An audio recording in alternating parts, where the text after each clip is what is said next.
ભરૂચ કલેક્ટરે ગોલ્ડન બ્રિજની મુલાકાત લીધી તો નર્મદા ગોલ્ડન બ્રિજ ખાતે જળ સપાટીમાં સતત વધારો થઈ રહ્યો છે। સરદાર સરોવર ડેમમાંથી સતત પાણી છોડવામાં આવી રહ્યું છે તો ભરૂચ કલેક્ટરે ગોલ્ડન બ્રિજ સહિત નદી કાંઠાની મુલાકાત લીધી।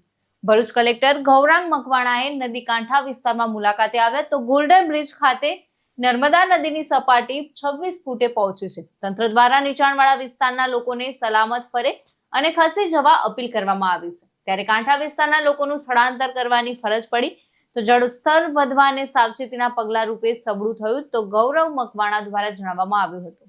હાલમાં આપ જોઈ શકો છો સરદાર સરોવર ડેમમાં જે ઇનફ્લો ઉપરવાસમાંથી થઈ રહ્યો છે એના કારણે આઉટફ્લો પણ ખૂબ વધારે પ્રમાણમાં છે, જેના કારણે નદી બંને કાંઠે વહી રહી છે। 25.5 ફીટનું લેવલ અત્યારે આપણે જોઈ શકીએ છીએ અને ઇનફ્લો વધી રહ્યો છે, એની સાથે સાથે આઉટફ્લો વધવાના કારણે આ લેવલ વધવાની શક્યતાઓ છે।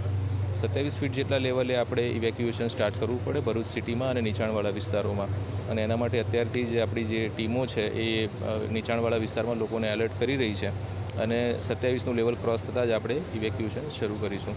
હાલમાં આવું કોઈ પેનિક થવા એવી પરિસ્થિતિ નથી, પરંતુ સતત ડેવલપમેન્ટ પર અમારી નજર છે અને કોઈ પણ એવી ઇવેન્ચ્યુઅલિટી હોય તો તરત અમે પગલાં લઈશું। જીતુ રાણા સાથે ચક્રવાત ન્યૂઝ ભરૂચ।